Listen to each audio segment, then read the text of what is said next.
Here we go. Do it. Okay, cool. Here we go.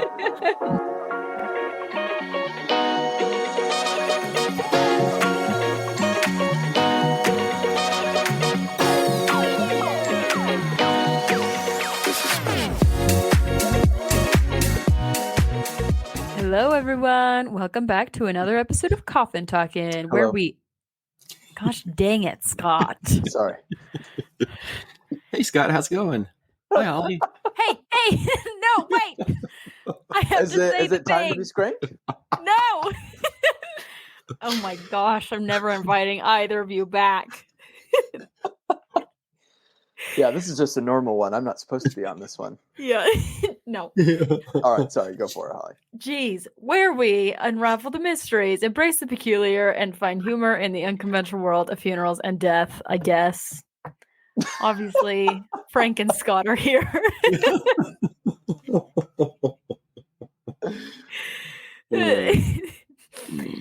How have you guys been? I've been good.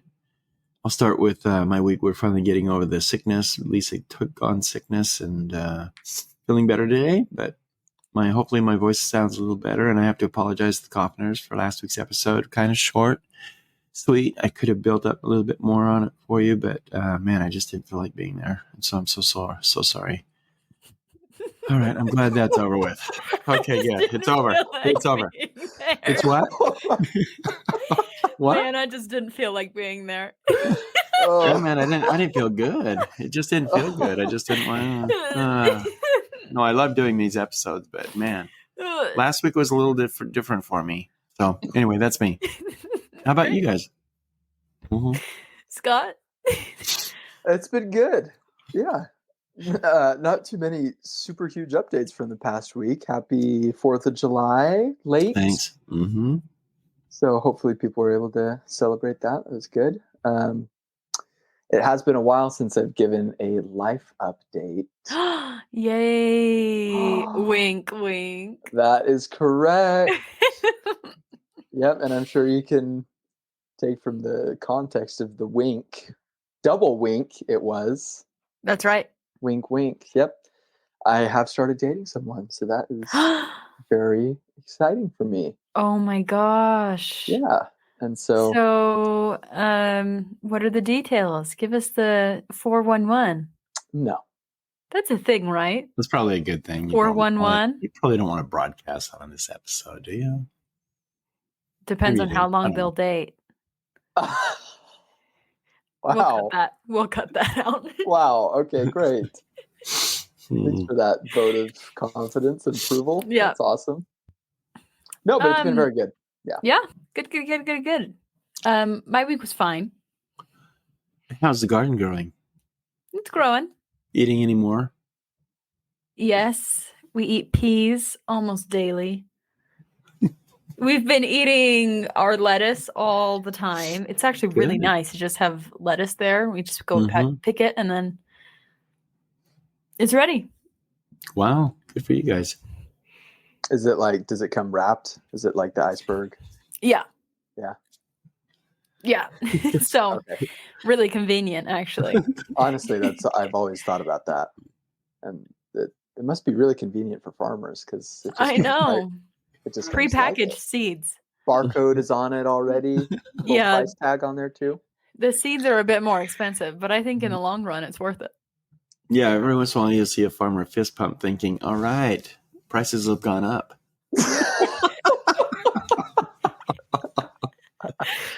Yeah. Oh my gosh. Yeah, I remember seeing a farmer do that. And now you know why. Remember. And now you know why. Prices have gone up. As he picks up his perfectly saran wrapped head of lettuce from the ground. Oh my this one's about to expire. Got to get this one out. Oh no. Yeah, that's it. Honestly, I don't think any of us have crazy updates. I think the most exciting is Scott. So are you not cutting that then? No, yeah, we're going to hear just the part where I was mean. Okay, good. We can't let our coffiners know that. Yeah, that's fine. Well, then I guess with that, Scott. Hold it. How many episodes has she listened to? Is she a coffiner? This tells me everything I need to know about your new date. Would One? you like the truth, or would you like me to lie? I want the truth. I always want the truth. As far as I know, there has been one. Thank you for joining us today on Coffin Talking. We are grateful that you're here with us. Ollie, go ahead and wrap it up. That's all. Yeah, there you Oh my go. gosh. It didn't take much, did it? Wow. Yeah, no, that was good. No, it's good. Well, I think that's good. She'll that get she's hooked. only She'll get listened. addicted. She'll get addicted. Well, I think it's good she hasn't, because then you know that it's real and she's not just dating you because you're a small celebrity now. There it is. That's the real reason. What do you mean, small celebrity? Huge, That's what celebrity. Okay, I'm huge. all right, I'm now huge. we're talking. Huge. I'm huge. Huge. Okay, well, now let's be skrank. Thanks, Holly. Okay. Bring it, Thanks. Scott. Bring it. Okay, yeah. So we do have, a number of questions from the last time that were residual, and so I think we'll finish up with those, and then once the next phone a funeral drops, then we'll have a new round of questions. So we're going to start it off again. These questions have not been. I didn't send any of these to Frank beforehand, so it is off the cuff. We'll have a good conversation about them. All right. This first question is from Taylor. He asks, what is the largest person, and we're talking about probably weight, that your dad, that Frank, has ever cremated or buried? So, largest cremation is probably 680 pounds. Whoa. What? Yeah, I know. Okay. And then the largest burial, probably right under 200 pounds less than that, probably 540. And so that is, I know that we went into this a little bit, but that is I'm just thinking about the funeral itself, or the burial. That's a different, you call them gauge? That's just a higher gauge, or is that is that the size that, how do you? So, yeah. So when you talk about metals, probably the thinnest metal, which we would never put someone that size in, is a 20 gauge metal because the handles will rip. The next size would be a 18 gauge, which again, the gauges is a number of stacked metal sheets on top of each other to make 1 inch. Oh, that's So right. if you do 20 gauge, you get 20 sheets, 18 gauge is 18 sheets, 16 gauges is 16 sheets to equal 1 inch, and then you're into the precious metals. So usually anyone that size, we would either request that the individual be placed in a 18 gauge or 16 gauge metal, because all the handles are then at that point reinforced. Not so much on a 20 gauge. Now in the cremation side, there's not any one box that would be large enough for him. Oddly enough, the doors on the crematories are only so many inches wide. So you do have to find a crematory that would be large enough to handle someone of that girth, to be able to go ahead and place them inside of a chamber for the cremation to occur. So there's a lot of people get a little angry or a little misunderstood when you say, well, because of his girth or because of her girth or size, there's going to be this much more due to the cremation process. And crematories have every right to do that because they occupy a machine all day. And usually if they can do 3 or 4, maybe 5 cremations a day through that machine, and you're occupying it by one individual, then they're going to charge you what they would lose in cost for the 5. That's essentially how those fees come around. Mm-hmm. So that people understand it's not, and they have to be scheduled in. They can't just dictate to us, well, okay, his service he died on Tuesday. His service is Friday. We'd love to have his cremated remains there. Not going to happen. Only because crematories then have to schedule, because they burn at such an intense heat or cremate at such an intense heat that they want to make sure the machine's as cold as possible when the cremation starts. So it doesn't start hot. It just slowly grows. It slowly increases in increments as far as temperature is concerned. So it's a time-consuming and planned-out process, both in burial and in cremation. Burial, anyone that size usually and then once you get to regular caskets are about 29 inches across, just so you know. So those will accommodate general individuals of most size up to about 330 pounds. Once you get past 330 pounds, then you're going to go into what's called a 1X. So that adds an additional half inch, 2X, an inch, 3-inch, or 2.5X, then in half-inch increments. So by the time you get to someone that's probably 500-600 pounds and they want to bury, you can imagine that. And we always comment when we see caskets, they look like small boats, literally. That's what you think they are. And then you can very seldom have services anywhere other than the mortuary because no one can accommodate that size casket. So mortuaries are built to have their doors designed to completely open up with maybe a 64-inch spread from opening, no center post. It's just a complete open doorway. So yeah, there's quite a bit. And when people say we want to take them to another facility for services, my comment is I have to go to the church to find out if we can. Because if we can remove that center post, great. If we can't, there's no way that casket's going into those buildings. Wow. Yeah, that's something that you would seldom think about. Mm-hmm. I mean, and now that you mention that, I can absolutely see of the mortuaries that I've been to in the past that they do have that, including your own mortuary. You Mm-hmm. don't have a center post in the middle. Oh. And so that, did not even occur. There are some with center posts, but they're designed to be removed. Okay. So it does take a little while to remove the center post. And some churches are like that, but if you don't have the proper equipment readily available, you don't want to show up at the church and then find out you don't have the equipment to remove the post. So, right. Anyway. Okay, just to follow up, you mentioned that the crematory might want to start the process like that when the machine is cold. Mm-hmm. In my mind, I would think, wouldn't you want to do it when it's already heated up? I mean, is it like putting hot water in a pot to boil it versus cold water in a pot? So you can't think of water, you have to think grease. So if you have someone that's going to be dispelling flammable liquid, which grease is, and the only way I can think of it, please coffiners, so sorry about saying this, but bacon is a perfect example. So the more you cook bacon and the hotter it gets, the more spatter you get, right? Right. And that's what happens with an individual of oversized weight that cremates. They begin, and it's a huge fire hazard. So during the entire process, people are always standing around the retorts with fire extinguishers, waiting to put out any grease fires that might happen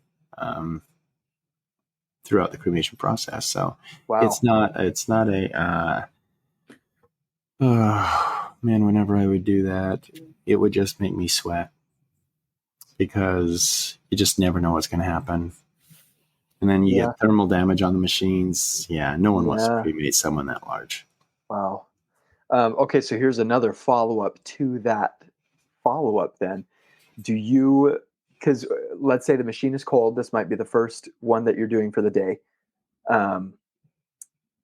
Would you have it at a lower temperature? Because I would think at the beginning stages of the cremation process, you would get, like you were saying, there's body fat, there's bodily material that burns, like you said. Mm-hmm.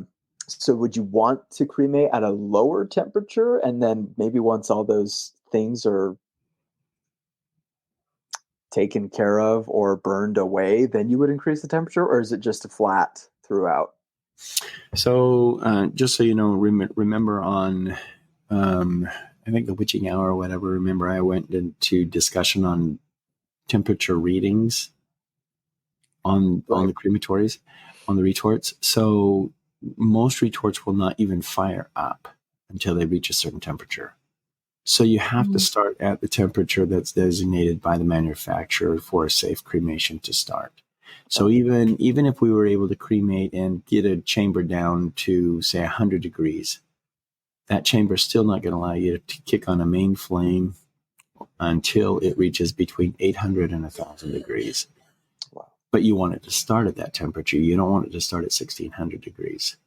So yes, and then you can go ahead and control the flame. Once the flame has started, then you can go ahead and begin to process, or at least change the flame format so it's not as intense as it would be on someone that's our size. You'd want them to cremate relatively quick, but on the larger bodies, you want them to just do a relatively slow cremation. Mm-hmm. If you burn too fast, and you've seen this, probably some of you have probably seen these plumes of smoke throughout the valley, wherever you may live. You see plumes of smoke occasionally, but no building is burning, but you see the smoke. That's probably a crematory. That probably shot up in temperature way too fast. And then once that happens, there's just you can't control it. You just shut all the heat off and you just hope for the best. Wow. Very interesting. Very interesting. I have more follow-up questions, but I think we'll move through some more of these just to get a few. Go ahead. That's why we're here. I guess it is. Okay, the last follow-up to this one then. And it's very possible that you've already talking about that you've already covered this. Yeah. That you've already covered this on another episode. And if so, I apologize. I have not listened to all of the episodes. Wow. I know. Oh my gosh. Okay, but what is the hottest that those machines can go? Just hypothetically, if you were just to crank it up all the way. 2,800 degrees. 2,800. Yeah, and if you went over 2,800, I've heard talk of someone going 3,300. That's just stupidity. 3,300. Because then your valves are going to start breaking down. The gas is going to start to leak. You're asking for an explosion. It's not good. 2,200 degrees. Yeah, when you go to 2,200 degrees, you're even then. I've seen it in my own facility go to 2,400, but geez. And you know what? Most machines will automatically cut off at 2,400 degrees. Just so you know, they are designed for fail safes. So once a machine reaches a certain temperature, the machine itself will shut off. But that doesn't mean that the machine won't continue to generate heat. So the gas flow will stop. Go ahead. Why would anyone even want to cremate that hot? I don't think they want to. I think it's called a runaway cremation. And I think that sometimes when you're not watching it, because sometimes when you have 4 machines and you're busy with 3 machines and you've started one already and another machine, and all of a sudden you look back and it's, oh my gosh, it's gotten way too hot, much faster than I wanted. At that point, you start turning things off manually. Mm-hmm. But at that point, the machine's already undergone. I mean, it's already gone. It's already going. Have you ever heard or have any contacts that had a significant fire in their crematory and like lost part of their building or anything like that? So there's 3. One happened in mine. So in my particular instance, and I knew the curvature, I had a floor repoured, but the curvature was wrong. In other words, if I were to look at it, you'd want to have the floor in a slight V shape so that all pooling of the grease and stuff goes to the inside. Well, they poured it in the opposite direction. So it was more like a U shape, not as profound, okay, not as defined. But the grease would then run to the jets, which was pushing flame and air into to help the cremation happen. And so this particular individual woman started dropping fluid much faster and grease much faster than I had anticipated. And so by the time I had recognized it, it had already poured out onto the floor, and the grease is hot. So once the grease continues to build and that flame follows the grease, it just catches the grease. So the entire grease, it becomes a grease fire. And so that's what happens and that's how I burnt my legs. Mm-hmm. But that becomes a grease fire. Another one was interesting because they thought everything was fine. But where the stacks come up out of the roof and shoot out of the roof, there had apparently been some debris from winds and stuff like that had accumulated around the stack. But no one knew because the roofs roof itself was, and no one would know unless you were up on the roof checking it every single day, and I knew they didn't. But by the time they had finished their cremations, I think they had 2 stacks at the time, they had closed everything off and gone home. Well, by the time they were home for an hour, they were notified by the police department that their building was engulfed in flames. Oh my gosh. Yeah, and the reason it was engulfed in flames is they traced it back to dead leaves that had been accumulating near the stack. And so even though they did a slow smolder, it eventually, there was enough wind, where you just get that slight wind, and it just barely picked up the embers off the leaves, caused the flame to happen. And sure enough, the entire roof collapsed because it had all caught fire. And then once it collapses, it falls onto the machines and damages the machines. And but most places are insured for stuff like that. But still, what do you do with the individuals that are in the building waiting to be cremated? Right. Yeah. So there's a huge liability there. And then on the third one was interesting only because they had a small gas leak on the back end of their machine. They weren't really aware of it, but they did see a heating of their machine itself, and so they could see the reddening happening on the outside, which is interesting because if it's happening on the outside, you've got problems with the thermal wall on the inside because there's usually about a 4-inch gap between the internal wall and the exterior wall. I mean, you can look at a retort, and what you're looking at is an outer casing of the actual retort. You can pull aside that outside wall, and you've got a 4 to 6 inch insulation space. But if the outside wall is starting to turn red, which in this case it was, they've got a problem in the internal wall, which is probably busted through, creating flame to go through and keep heating the exterior wall. So, most operators, they just say, oh, well, we'll fix it when we have to fix it. Well, they ended up having to fix it because it exploded. And I guess that'll do it. That was just the most calm way to ever say that. I know. Excuse me. And so when they had, and that's when they found out they had that small little gas leak, because when the open flame got so intense that it would hit that exterior wall, and then it would dance down the backside to the backside of the machine where all of the valves and stuff were, and that's when it caught the gas, and that's when it exploded. So,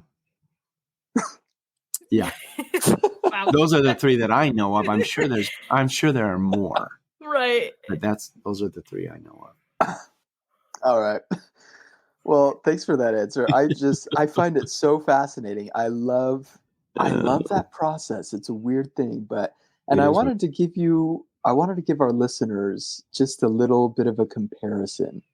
These are normal things that you would find in your daily. So a hair dryer. Now, remember, you said that your retorts, which is the name of the machine, right? Mm-hmm. It's about 2,200 is what you said? Degrees? Yeah, I went over 2,400. Most are designed to shut off at 2,400 degrees. So a hair dryer can reach up to 140 degrees. A toaster will cook your toast at about 350 degrees. A clothing iron, it looks like the hottest that you can probably go is 450 degrees. A gas or a barbecue grill, 600 degrees it can reach. This was the crazy one. Lava. So think about lava. It says that molten rock can get to, so it makes me think that it's lower than this. Molten rock can get to a temperature of 2,200 degrees Fahrenheit. The Earth's core, it is believed that it gets to some 10,800 degrees Fahrenheit. So that is a fifth of the Earth's core. Yeah. That's crazy. That is crazy. The amount of power that. That's cool that you would compare those items like that. That's cool. That's hot. Wow. Yeah. So, okay. Anyway, we spent, 20 minutes on that one question. Thanks, Taylor. Thanks, Taylor. That wasn't his real name, by the way. So, of course not. Okay. Here's one from Rachel. Do you do any quote unquote pre-game rituals before you begin your process. So there's that. I love that. So you guys, in previous episodes, we've already talked about pre-embalming rituals, where I'll study a person's face and then look at them and wonder what it was they did during their life, right? That becomes a pre-embalm ritual. There are, I don't know if it's rituals, but there are things that you need to do in order to make sure that fingernails are clean and noses are clean, eyes are clean. So it's not a ritual, but those are things that you need to do. I don't think that I have any one particular thing besides talking to the deceased, what I would consider a ritual. And in the embalmings, in the cremations, you do want to make sure that no one has a pacemaker, because that's battery operated and you don't want those to go off or explode during the course of the cremation itself. So, I don't know. I'd have to think about that. I've never really thought about it. I'm sure that there are some things that I do habitually that I've never really thought about as a ritual, but I guess you could term it as a ritual. But as of right now, I would just think that I speak to the deceased and then kind of look at their faces and just kind of get a glimpse of what was taking place in their life or what they've done in their life. So in answer to that question, I know it's kind of simple, but I don't know of anything unless she brings up examples of. No. I do know of one ritual and one guy would always say they embalm better if they have socks on. So he would always carry socks with him. The embalmer or the person being embalmed? Oh, good point. Yeah. I understand how that might have come across. No, the person being embalmed, he thought would always embalm better if the person was wearing socks. So it was the one that nobody thought it would be.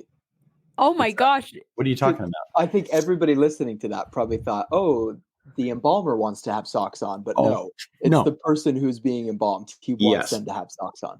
Yes. Oh my gosh. Mm-hmm. That is not what I was expecting. Yeah, see, that's weird. And that's funny because who wouldn't embalm without socks?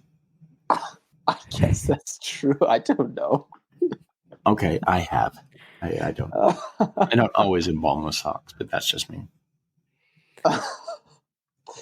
So what I got from that answer is that there's a What did you get from that answer? Yeah. Now that I'm running it through my mind, I'm thinking, what in the world? I think I got that there's a surprising amount of explosions that happen in this industry. You mentioned explosions again. Okay, I'm going to just mention one more thing. Oh, is it about explosion? Is it explosion related? It's involving fire. Okay. But it's not an explosion. Sometimes when people come in to be embalmed, you have to relieve some of the pressure that's in their abdomen, because the pressure will actually create stress on the vascular system, causing it to close just a little bit. So you want it as open as possible without a lot of pressure on there. And you can stick what's called a trocar in the abdomen of an individual, and you can hear literally gases passing from their abdomen out that trocar out into the open air. Well, if you wanted to, that is flammable. That gas, so it almost becomes a torch. Yeah, you can light it, and it just becomes a little torch while the gas, and it lets you know when the gas is done because the flame goes out. So we're ready. Just so you know. Okay, that's pretty. So these little surprise, these little secrets. Darn it! Are you saying that you've done that before? I've seen it done. Oh, okay. I have never done it yet.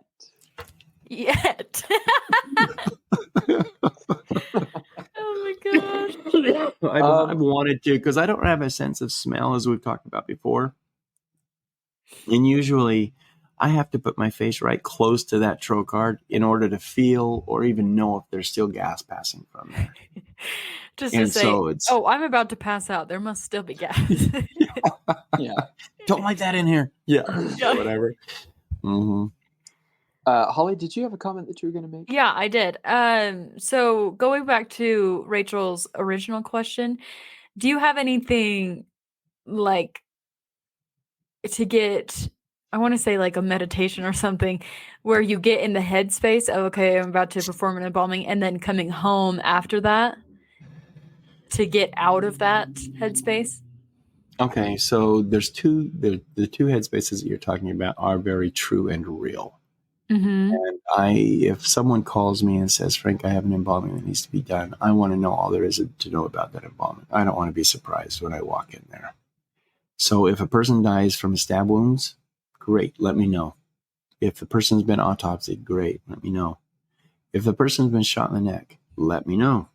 Because in my mind, I know exactly what I have to do, and I'm prepared when I get into the room as far as what I want to do to make sure that unless it's so bad that there's, extenuating Nothing you can circumstances, do. Mm-hmm. well, there's always stuff you can do.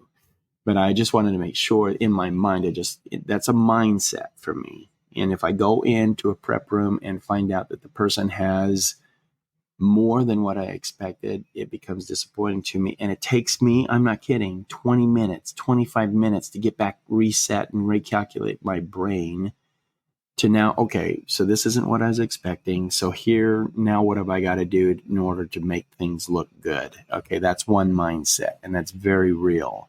The second one, when you said when you're done and coming back, I think the mindset for me, the release, is actually placing my hand on the chest of the individual that's just been embalmed. And then just looking at the person and saying, you look good. I've done the best I can. Mm-hmm. And that clears my mind completely. So when I step away from the table, I'm done. I'm not going back. There has been some cases where I'll go back, but that's only because it's taken me hours to rebuild a jaw or to rebuild a nose. And if you're totally involved into that for hours, you lose perspective. And so you have to step away. Yeah. You just have to step away so that you can clear your mind, come back and say, oh my gosh, what was I thinking?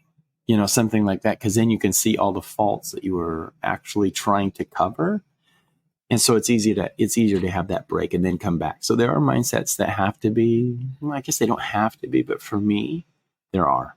And if I find myself into a point where I just say, okay, something's not going right, then I'll just completely step away just so I can go ahead and clear my mind, do something different for maybe 20, 25 minutes, go back and say, okay, let's try this again. Mm-hmm. And they turn out much better. I mean, Yeah. it's night and day. That's interesting that you kind of make your peace with the individual that you've been working on. Because I mean, I think it's just human nature we spend so much time at work to take work home with us and be thinking about that throughout the night. But I imagine even in this industry, it's much worse because just of the gravity of each situation, each person you're working with. Mm-hmm. So I think that's really interesting that you found a way to leave it there. Mm-hmm. I'll tell you something interesting too, is that even you guys know I talk to them in the mornings in the refrigeration, but when I go on a first call, which blows, I think, hospice workers' minds out of the water, is that I know the individual that I'm going to pick up. And as soon as I walk into the room, whether there's family there or not, I'll just walk right over to the deceased, say, hi, Martha, and address the deceased by the name. Mm-hmm. And say, hi, Martha, hi, Daniel. And it just blows people's minds because all of a sudden you're addressing someone that has passed away. And so why are you addressing them? Yeah, and I think especially given everything that you've mentioned and all the stories that we have talked about, I think that's more valid after hearing that, because you never know if they're still around. Well, that's an interesting one. I think we'll jump into one more question, and that's kind of a that's kind of a nice segue into this one. And this is a weird one. And the person that asked this question acknowledges that this is a weird question. She says, based on your familiarity with death, is there a certain way you want to die? And she even says, is that too crazy of a question? Not crazy of a question. How many of you guys have thought about your own mortality, right? Have you ever thought about your modes of death? Sure. Are they mainly horrific, traumatic, or calm? Heroic. Why did you both Oh my start gosh. laughing at that? I'm sorry. Oh gosh. That's right. It was in small print. I forgot to read the heroic. Oh wow. No, so seriously, you've all thought about it. Everybody has. I don't think we can go into this life recognizing that we're not going to go out by passing away, by dying. And so when you think about that, you just automatically start thinking, well, exactly how am I going to die? And so when that happens, I've envisioned myself dying in an auto accident. Not the best thing, not my most favorite thing to do. And you know why? Because I love repairing individuals that have died in auto accidents. And I hate to say that, I mean, in this forum, but I just wondered I always wondered myself, how would someone treat me? You know what I mean? If I were to die and I had lacerations all over my face and stuff, how would I look? Would they close the casket? Or would someone actually take the time to actually make me look presentable? I don't know. And so I always think the worst, but I will say this, I would love to just go in my sleep. Sure. Non-traumatic. Easy transition. Yeah, easy transition. Not Probably, mind-blowing. yeah. Yeah. Plus someone's going to find me. Yeah. Yeah. But I think my biggest fear is to die without saying alone, but alone, if that makes sense. So if I died on an open stretch of road, you know what I mean? And no one would find you for maybe a day or two. I think in my mind, of all the modes of death that I've seen, I would love to go just as peaceful or as tranquil as I could. Yeah. What about you guys, Scott? Yeah, same. I think probably the same. I haven't thought about it too much, but yeah, normal, casual. If it can't be heroic, let's just say that. If it can't be, maybe like running into a burning building for if somebody left their goldfish on the third floor or something. Wow, yeah, the goldfish. You mean the cracker, right? I was literally going to say that, Holly. Dang it! I took the joke. I don't get it. What do you mean by the cracker? Well, I was gonna say, well, I'd get to the third floor and I'd realize that it was the goldfish cracker that they had left, the box of goldfish crackers, and I thought, well, I can die for this. I can die for this, especially if it was the multicolored ones. Yeah, I'm gonna have 3 or 4 of these, and then I'll worry about the fire later. Yeah. Oh, a snack. Oh, a snack. And it's smiling at me. It's smiling back. Oh my word. Oh man. What about you, Holly? Oh, I was gonna try to avoid answering this question and just go into the story, but I think I have a lot of health anxiety now. Mm-hmm. So I have thought a lot about mortality and just getting sick or, terminal sort of illnesses. Mm-hmm. So that would be horrible. And I feel so much respect for anyone who goes through those like whether it be cancer or, anything else. That would just be so tough to kind of have a timeline given to you. I would hate that. But I mean, obviously I want to go when, in my sleep peacefully. But I will say that Caden and I have made a pact that we will die at the same moment. So it does have to be, I guess, a group thing. Wow. Geez, I'm learning new things. How about you, Scott? Yeah. No hesitation. Yeah. Wow. Yeah, honestly, I think that's something too. Sorry to go off on this. I think I get more anxiety about loved ones dying than I do about myself dying. Oh, yeah. Let me ask you this as a follow-up question. Do you fear death? Not if Kate and I die at the same time. Yeah, the pact. The pact has to be on there. Yeah. Mm-hmm. I think the only way that I fear it is if it's like in a plane crash. I don't want that. Oh. I don't want that. Yeah, you've got something about planes. Yes, I do. I absolutely do. Is I it think heights or just planes? it's a little bit of both. Because I think it would be like the whole way down, unless it Yeah. was just like out of nowhere, the plane's fine and it hits a Explodes. mountain or Yeah. explodes. But it'd be like the whole way down, and I'd just be knowing that I'm gonna die. That'd be terrible. That's It would that's be the only thing. terrible. That's the only way that I would fear that. But what's that, Holly? I was gonna say no. I don't think we need to go into this. Sorry, you talk. Okay, that's fine. I was just gonna kind of end it there and say, you know what, it's a good, as much as we like to have fun and laugh, it is a good thing to realize that, you cannot have, at least in this life, if you're religious, whatever you want to call, you can't have life without death. And so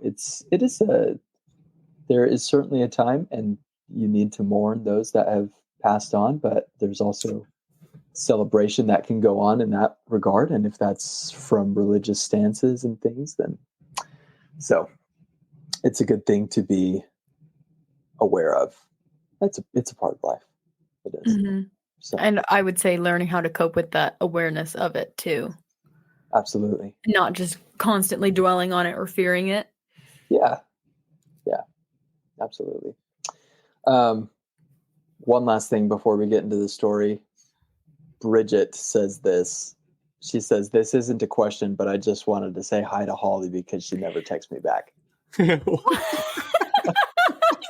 you go. Hi, Bridget.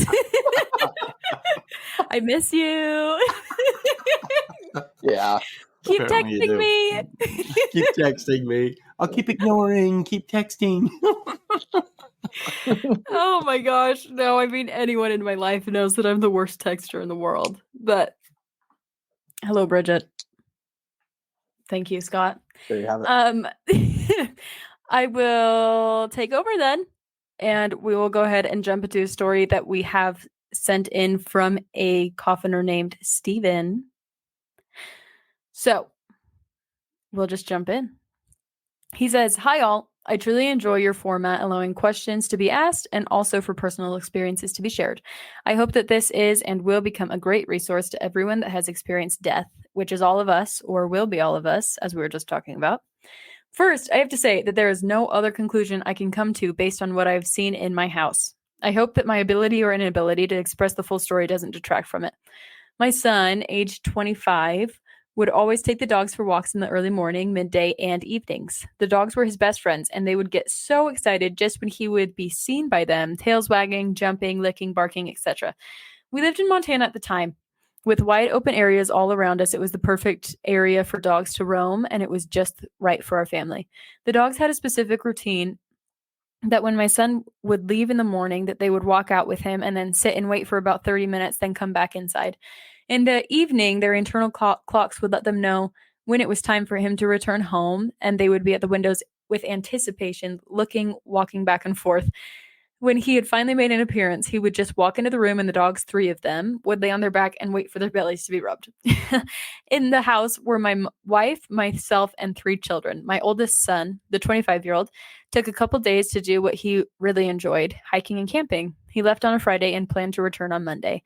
Our life continued as usual, with not much thought about what was happening to/with our children.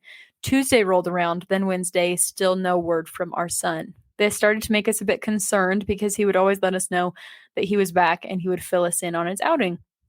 I went to the campsite where he said he would be. It was a family favorite. I found his tent, backpack, and food. I was very concerned with what I was looking at. I yelled his name and continued hiking the general area looking for anything that could help me understand what had happened. Finally, the park rangers were contacted and they helped with the search. Nothing was found. There was a fast-moving stream nearby, which made everyone start to think that the unlikely, that my son had fallen in and had been whisked away. After 1 week and nothing, the rangers asked that I clear the campsite, and I reluctantly did. Upon arriving back at our house, it would be an understatement to say that things were chaotic. My wife was in a continual state of weeping. My other son and daughter had almost taken on a catatonic state where little, if any, interaction was made. Me, I kind of held things inside. 4 days after my return to the house, my wife and I were in the same reading room. The dog started jumping, barking, running in circles. My wife looked at me and asked, "Are you expecting anyone?" I just looked at her and said, "No." I went to the door and opened it and walked outside. There was not one person outside. I scanned the area, looking in both directions up and down the house. I heard a yell coming from my wife within the home. I increased my pace and entered into the house. My wife said, "Look," pointing in the direction of the dogs. All 3 dogs were lying on their back, waiting to be rubbed. This was something that we had not noticed or seen the dogs do since the final day that our son had left. We sat and watched them intently. They finally stood and ran in circles and began jumping on an imaginary figure. It was as if our son was right there. This behavior continued for the next couple days, then it just ended. Over the last 12 years, I have reflected fondly on this experience. Is it possible that animals can allow us to experience the passing of a loved one through their actions? I would appreciate hearing your thoughts. I just stumbled onto your podcast, but I'm passing it on to as many as I can. We are still out of the main suburbs where we live. Thank you for allowing this format to be presented, which has given me a format to talk about an experience that I've been wanting to share for years. I think that's I like that story a lot, and there certainly is a huge, I don't know, especially with dogs. Holly, you have cats now, but especially with dogs. I am not allowed to participate in the rest of the conversation. That's correct. You don't know. No, with dogs especially, they become so close, and you love them. They're like a member of your family, which is so cool. And I think it's a wonderful thing that and I think it's something that Stephen can take and be very grateful for and take a lot of heart in, is that, whatever ended up happening, that that presence was still around. And that those dogs could pick up on it. And that, Stephen doesn't mention it, but whatever ended up happening to his son, it seems like he would have still been the same person, because the dogs were expecting it. They were jumping up. They were, they were on their back. And so I think that memory can remain the same, that even after death, it's still, this is still your family member. It's not like they change, or when they move on, when they go on, then they're still the same. And he would look for those dogs, and the dogs would recognize that he would want to do that as well. I think it's very interesting. I like that a lot. I do too, actually. And I'm kind of at the same mindset of Scott, but I look at our dog who's going blind, and I can walk in the house and he may raise his head, but until I say his name, then he becomes the dog that I know. And so it's interesting to me that he would then start wagging his tail. He'll follow me, follow my footsteps wherever I may be. And then he does his little favorite thing, and that's, again, laying down just to be caressed. And so he usually just waits. He can tell the sound of my sitting down or in between our couches, and then spread my legs, and he just casual and haphazardly makes his way in between my legs, and then lays down, and then just looks at me like, "Well, are you going to touch me? Get on with it." Yeah, exactly. And so I kind of, when I hear this story, it kind of reminds me exactly of what takes place in our own house. And I don't know, did you guys notice if Steve in his story had mentioned that they had noticed this before, this type of action, or was it just then, and then they noticed, oh my gosh, I wonder if we've missed it in the past, where the dogs may have been acting like this in the past. Do you know what I mean? So something obviously happened in grand detail to allow the dogs to act the way they did. But I'm just wondering if that something happened maybe days prior, when his son first became missing. The dogs were acting and reacting to the passing of this young man. I don't know, but it's a very interesting story. I will say this in connection to animals. I just went to pick up a lady out of an RV, and there was a dog that was sitting there on her lap when I went to actually pick her up. And the daughter said, "Don't worry, the dog's not going to bite you. She's just very protective of my mother." And I said, oh, okay. So I started reaching for one of the sheets that were around the individual that had actually passed away. And I was getting ready to roll her so I could place another sheet around her. And the dog would keep tapping my hand away, which I just thought very interesting, because the dog did not want anything to happen to their master, their owner. And just, this story reminds me of the same thing. And I wonder if the dogs had been with him on that trip, if he'd still be around, if they would have somehow or another saved him. And so maybe in their own way, they've saved his parents, in regards to the thought that, their boy is still around and surviving. So doing something that obviously in this realm we wouldn't really be able to see or know. But anyway, it's very interesting. I think dogs, cats, I think all animals can pick up on the passing of an individual. So anyway, that's my thought. Holly? Not cats. Yeah, not cats. How dare you? Yeah, definitely not cats. No. No, I really love this story. I was just thinking, I wonder if, well, first of all, condolences to Stephen. Even 12 years later, that would be just the most horrible, excruciating thing I would imagine for a parent to have to go through. First finding his campsite and then not finding him. That would be so hard. Mm-hmm. But I wonder if that was in some way Stephen saying, I don't know how to tell my parents that I'm okay now. But I know the dogs will react if they see or sense me coming in. So I wonder if that was maybe his last little parting gift to them. That, hey, the dogs only do this with me. It's me. And I just want to let you know that I'm okay. Any other comments on that story? No, just thanks for sharing, Stephen. I know that it's interesting that he said that it's nice to have the format to share. I would imagine as a parent, you would probably get tired of talking about, a missing son. And so maybe, yeah, you're right. The 12-year span is a huge deal. So to where they're actually feeling the comfort and wanting to share it with someone, and even if it's just to vocalize it, just to get it out in the open. Yeah, to write it down. Mm-hmm. Scott, anything to add? No, I don't think so. I think those were all really good comments, and I also thank you. That is a great story, and I'm grateful that he felt that he could share it with us. I think that's great. Great. Well, we love hearing all of your stories, coffiners. So if you have more, please email them in at letsbefrank@coffintalkin.com. Also, questions, send them to us through that email or DM us on Instagram. They will all be sent to Scott. We are on YouTube, if you prefer to listen to podcasts there, at Coffin Talkin' Podcasts. Check us out there. I think we have 4 subscribers now, so pretty cool. Pretty cool. All right, cool. We've made it. And are we the 3? Are we 3 of the 4? I think we are 3 of the 4. Yes. Okay. That's Come on, push us over the 5 limit. I think it's probably my personal account. That's the 4th. Oh, there yeah. you go. Yeah. Created actually 4 separate emails so that we could.